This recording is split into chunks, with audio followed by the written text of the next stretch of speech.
ഇത് ഈ വീഡിയോ എവിടുത്തെ ഏതൊരു ആഫ്രിക്കൻ കൺട്രി ആണെന്ന് തോന്നുന്നു. എനിക്ക് സോഷ്യൽ മീഡിയയിൽ നിന്ന് കിട്ടിയതാണ് സംഭവം. അതിലൊരു ക്യാപ്ഷൻ കൊടുത്തിട്ടുണ്ട്, എന്താണ് കഴപ്പ് മാറി കിട്ടിയെന്ന്. സത്യമാണ്. ഇവന്മാർ ഫോട്ടോ എടുക്കാൻ വേണ്ടി കാണിച്ചു കൂട്ടുന്ന കണ്ടില്ലേ. സത്യം പറഞ്ഞാൽ ഇത് കാണുമ്പോൾ നമുക്ക് തന്നെ ഉള്ളിലൊരു വല്ലാത്തൊരു ടെൻഷൻ ഉണ്ടാവും. ഈശ്വര ഇതിപ്പോൾ കടിക്കുമോ, അല്ലെങ്കിൽ അത് ഡെമ്മിയാണോ, ചത്തതാണോ, എന്തെങ്കിലും അറ്റാക്ക് ചെയ്യുമോ, ഇങ്ങനെ ഒരു ക്യൂരിയോസിറ്റി ഇങ്ങനെ കൊണ്ട് നമ്മളെ മുൾമുനയിൽ നിർത്തുന്ന പോലെ നിർത്തുന്നുണ്ട്. സഡൻലി എന്താ സംഭവിക്കുന്നത് കണ്ടോ.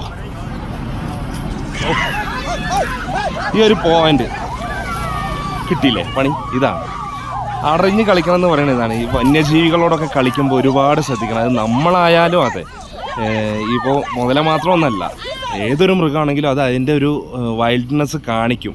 അതായത് ആ ഒരു കാട്ടിൽ ജീവിക്കേണ്ട ജീവികളല്ലേ, നമ്മളെ ഇണക്കി വളർത്തുന്നു എന്നുള്ളൂ. അതൊരു സമയത്ത് അതിൻ്റെ ബ്ലഡിൽ അലിഞ്ഞിട്ടുള്ള ഒരു ക്യാരക്ടർ ഉണ്ട്, അത് കാണിച്ച്